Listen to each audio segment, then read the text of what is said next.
Welcome to Study Session 3, Project Analysis and Development Programs. Introduction. Just as project analysis is of importance to the individuals and business firms, its importance to the government and the public sector cannot be overemphasized. The project analysis is very key in advancing development programs and development plans for the country, since development programs are designed to maximize social welfare. The setting of social welfare maximization objectives is the first and most important stage in the formulation of a development program. Project analysis and development programs. There is an assured strong link between project analysis and overall development program of a nation. The project analysis, which forms an integral part of any development program, is 1. The means by which the success or failure of the development program can be assessed or evaluated and the line of improvement pointed out. 2. It is a process to appraise the rate of return of the development program. It is the means by which social benefits affect the growth rate of population or employment, national income, labor and management training, and on the rate of reinvestment can be assessed. 3. It helps to assess the impact of a development program on the people of the area, especially on their social and economic conditions. Project analysis is therefore an essential aid to national policy.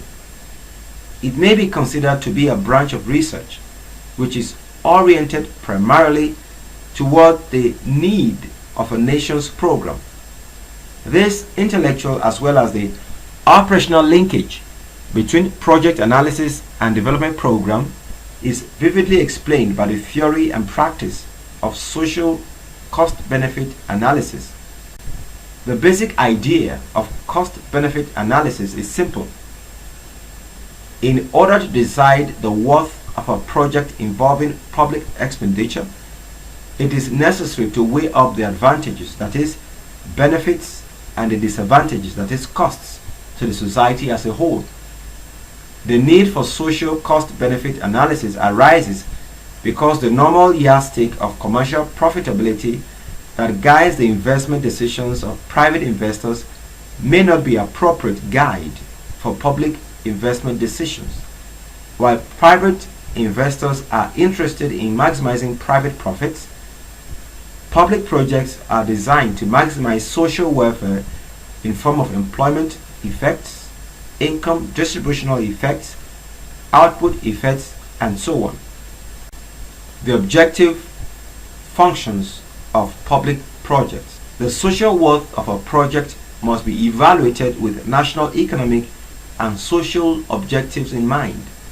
Since development programs are designed to maximize social welfare, the setting of social welfare maximization objectives is the first and most important stage in the formulation of a development program. Along with that is the specialization of the likely constraints that will impinge on the achievement of the objectives. However, projects are designed to fulfill the specific and quantifiable national objectives, being the building blocks of development. Some of the fundamental objectives of an economy which public projects may be designed to fulfill are: 1. Increase in aggregate consumption, efficiency objective. 2. Increase in aggregate output or the rate of economic growth, efficiency objective. 3. Reduction in inequality of income, redistribution objective. 4. Promotion of national self-reliance, self or local content reliance objective. 5. National cohesion, security objective. 6. Political stability. The economic planners typically measure the social worth of a project in terms of the degree that it contributes to the social welfare and fulfills set objectives.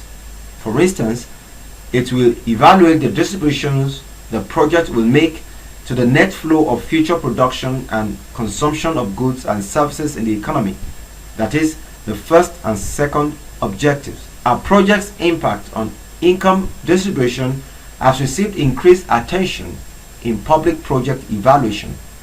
Rather than focusing on the simple quantitative increase in consumption generated by a particular investment, serious-minded planners, particularly in developing countries, are now looking at how the particular project will benefit different income groups, especially the low-income classes. If preference is to be given to raising the consumption standards of low-income groups, then the social worth of a project needs to be calculated by the distribution of its benefits, where additional consumption by low-income groups receive a disproportionately high weight in the social welfare objective function. In general, the cost-benefit analysis of each project would enable us to know whether or not the set objectives will be realized. And since it is impossible to speak of a project benefit without relating the benefit to a particular objective in defining benefit, therefore each objective should be considered in turn. Project analysis and development plans. A development plan is an investment plan sequentially developed covering the whole economy or certain sectors of the economy for the purpose of achieving some specific or stipulated national or state objectives. It contains a statement of broad objectives of a country or state. A development plan is meant to develop the economy to a stage. Under development plans, the government formulates a development program for the whole economy. In particular, it lays down investment priorities for the public sector. Projects are means by which the objectives of the plan can be achieved. A plan specifies purpose, while a project indicates what is to be done and how in order to achieve the purpose. Thus, without projects, plans are merely a statement of objective. Project is the last stage of planning, and without project, it will be difficult to execute a plan. Projects and plans are related in another way. Project is a function of development plan. The best economic appraisal of projects often requires the knowledge of a plan. Plans set up specific objectives such as increase in per capita income, reduction in unemployment levels, and so on. These objectives determine the type of projects to be adopted in order to achieve the objectives. For instance, the second objective could lead to the establishment of the National Directorate of Employment or the creation of a bailout fund for the textile industry. Thus, without these specific objectives, it will be difficult or impossible to identify which project to choose. In addition, a project study requires an estimation of the demand for the production of the project, that is, iron and steel industry. It will be difficult or impossible to have a demand estimation without knowledge of what is likely to happen in the rest of the economy. And this, in turn, can only be determined by knowledge of a long-range program and policy of the government. We can summarize these interrelationships by concluding that plans depend on projects, and projects also depend on plans. Therefore, the relationship between projects and plans is bidirectional. Planning may be said to consist of two important stages. 1. A comprehensive stock taking of the real and financial resources of the economy, that is, for example, manpower resources, available facilities like power, manufacturing, transport, communication, other capital resources, and mineral resources. 2. A determination of the uses to which these resources can be put. Plan revision. As projects are analyzed and as tentative proposals assume specific shapes, substantial changes may be indicated. For example, the analysis might indicate that contrary to the tentative plans, an article should continue to be imported for some time before manufacturing facilities are erected.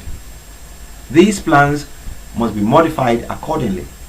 The choice of various technical alternatives may also necessitate plan revision. Suppose there is a clear priority for the production of electric power in the plan, for example, as in the 1962 to 1968 first development plans. There is a problem of choosing a production technique from the various alternatives, for example, thermal, coal, gas or oil, and hydroelectric power.